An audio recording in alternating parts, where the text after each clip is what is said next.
All in One by Thornwing. I stared down the row of product, already dreading the time sinks that was my morning routine.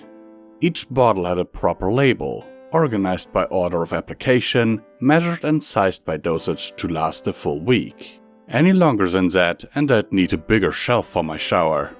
I stepped into the bay and hoofed the shower nozzle to the right. Spinning the hot and cold knobs, I found the familiar groove for each and waited for the water to turn warm. A rush of cold jarred me awake from standing too close to the backsplash against the wall. The errant spray of water rolled right off my oily mane, but clung to my matted flank, chilling my unstretched muscles. Sighing, I knew it was going to be another one of those mornings. A pool of steam rose up around my hoofs, and I turned the nozzle forward again with a nod of my horn. The seconds ticked by as I indulged my senses in the relaxing fall of rain. A little twirl and shake of the tail had me sufficiently wet on all fronts. If that were all, I would be one happy pony. Unfortunately, I was just getting started. To add insult to injury, a new bottle from Rarity gave me a 19th task to look forward to following the standard regimen. Marigold Renewing Agent. Who knew they could be used for more than just lunch? First came the shampoo. Oh no, not just any shampoo. This was specifically formulated for the mane, not to be confused with the tail or any of the 5 other soap products on the shelf. Coat wash, tail shampoo, all-natural scrub infused with mineral oil especially for delicate hoofs, feather fluff. One of the worst things about growing a pair of wings had to be the maintenance. Whoever invented all these things sure wasn't a mayor, and they certainly never consulted an alicorn. I levitated the huge bottle of essential oils coat conditioner off the shelf and just stared at the label. The fact that I only knew what half of the ingredients were should have been a big enough warning not to come within 50 hoofs of the stuff. However, I'd barely skimmed the surface. The more exotic fare was yet to come. Mane and tail detangler, fetlock conditioner, dog oil, horn polish. The list went on. I stared into the mirrored wall at the back of the stall. The warm water splashing against my flank barely helped to soothe the tension and not upset the condition agent in my mane. Peering through a bubbly curtain of bangs, I searched to catch a glimpse of the pretty pony princess every pony expected me to be. Why can't this be simple? There has to be an easier way. But there was. Why hadn't I thought of it before? The solution was right in front of my nose, or actually, right above my eyes and between my ears. I ran my horn glow down the shelf. Every lid of every bottle and container popped open, emptying its contents into an amalgamated swirl of color and smell. Measuring out an ample supply for immediate use, I tucked the rest into the giant coat conditioner bottle and began the process of smearing the glob across my body. Needless to say, the tingle down my neck and across my withers made the entire experiment well worth it. I grabbed my soft brush and worked over every hair, feather, and patch of fur I could find. Even my hoofs took a polish. I couldn't wait to see the results. Sweet Celestia!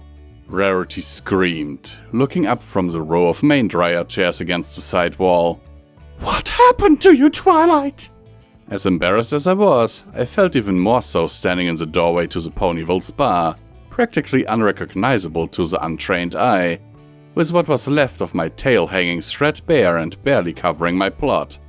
Rarity's instant and expert assessment of my current state of unfashionable appearance fell like a hammer on my ears. I took a shower, I replied. The red in my cheeks shone brightly through discolored patches of fur. Frazzled bits of mane stuck out at all angles, making me look more like a porcupine than a princess. My brilliant idea turned out to be not so brilliant after all. Oh dear. It wasn't the Marigold Renewing Agent, was it? Rarity cringed, taking stock of my awful state on display as I paraded myself out into the center of the spa.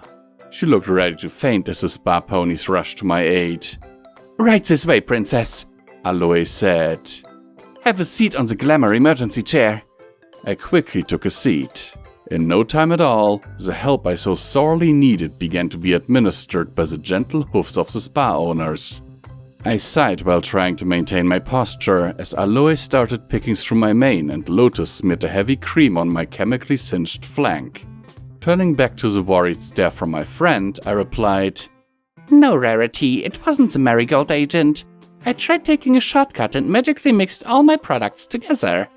The resulting mess burned my mane, bleached my coat, and made my tail so brittle half of it broke off or fell out on the way here. I held up one of the blackened hoofs as well.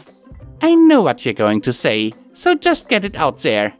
Now is not the time for I told you so, Twilight Sparkle. Rarity rushed forward and tossed on a spa gown. We must do everything in our power to right this fashion for Pines this instant. I'll do whatever I can to help.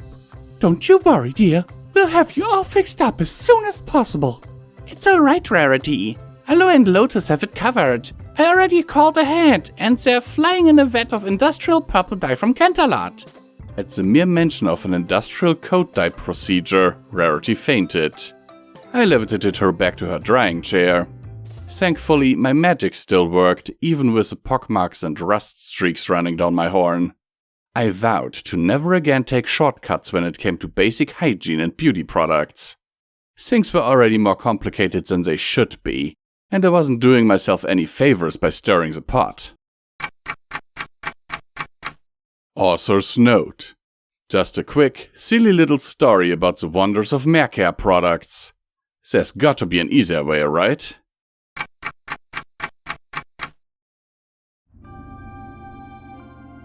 We here at Pony&Wolf Productions thank these amazing patrons of ours for their monthly support, without which all of this would not be possible. We sincerely appreciate it, and every dollar helps, is needed, and will be used to keep us going to produce audiobooks for your continued enjoyment. It is, now more than ever, important that you support your favorite creators if possible, due to YouTube changing in a way that is not very friendly to content creators. Especially small content creators, like us. In recent months, the names you see on screen have enabled Midnight and Visual Pony to keep going and only having to sell off part of their belongings to not end up on the street. As an incentive for everyone, Visual Pony has broken a vow and has promised to read and record Fallout Equestria, Murky number 7, should the monthly support reach $1,500. To be clear, this is the absolute minimum amount needed to keep the apartment and all bills paid without starving, while a production of this size is ongoing. The estimated time for this production would be 3 to 4 years, but people already said that Project Horizons was impossible to do, right? And now look who did it, so with Pony&Wolf, you know we can finish the job. For further information on how to support us, please have a look at the description of this video, as there are also other ways, like our merch store. Sincerely and forever yours, your Pony&Wolf team.